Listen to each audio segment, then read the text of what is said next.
Hello class, welcome to part 6 sa Walkway tutorial series ESP32 simulation using LED blink sequence.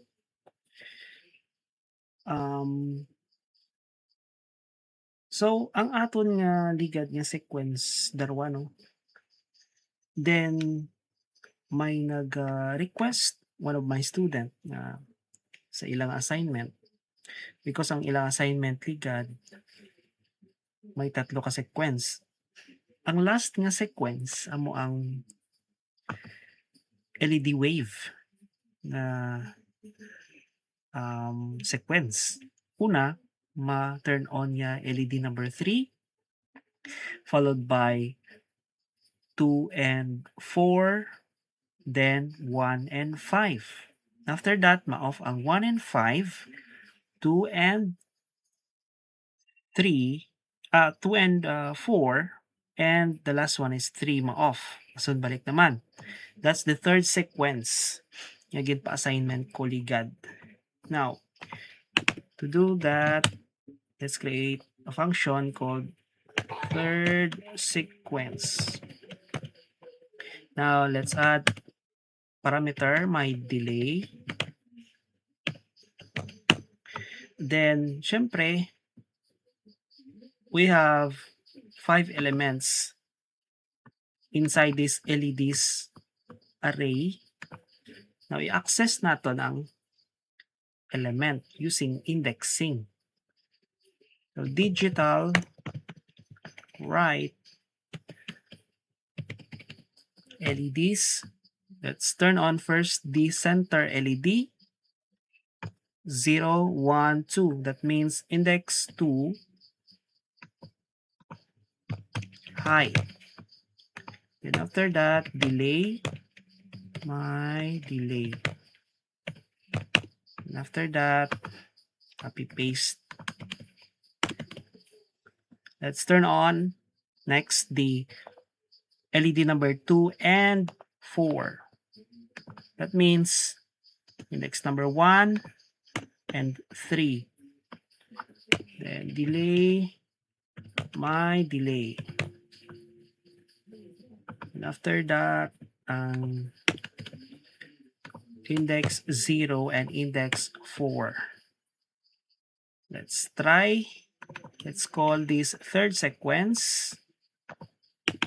And i-pass natin ang argument nga, let's say, for example, 0.5 second.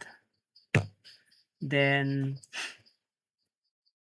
kung mag-testing kita, dapat natin i-comment tayo para hindi siya mag-execute. You need to press hold control, then KC. Ma-comment ni siya. Now, kung i-comment out nyo, hold control KU. Ayun mo na siya. Now, let's try this third sequence.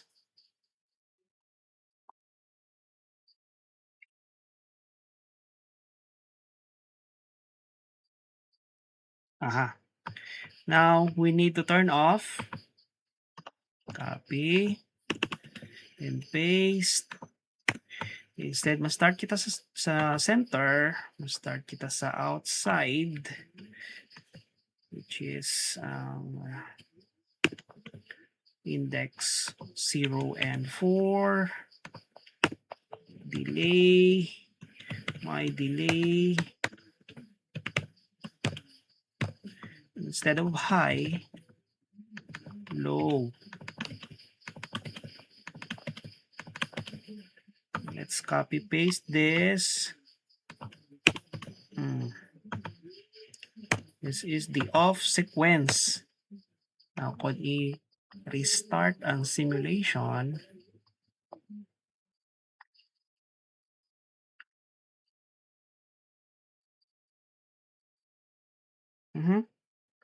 may weird. Mas madasig ang pag-off niya sa last.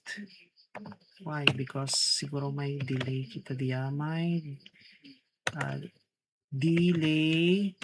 My delay. After the turn on sang tanan nga mga LEDs dapat may delay para mag-transition siya sa off sequence. Okay, wala siya. Now, the problem kung magdugang abi kita sang LED. Let's say for example, 7 instead of 5. Siyempre ma-add kita diya kag diya. Ang problema is ang aton nga code naka-fix exclusive lamang sa 5 ka LED. Kung magdugang kita diya ka elements nga 7, ang function sang aton nga third sequence maguba, di ba? Kung may 7 ka LED, 5 la ka LED ang naga-sequence.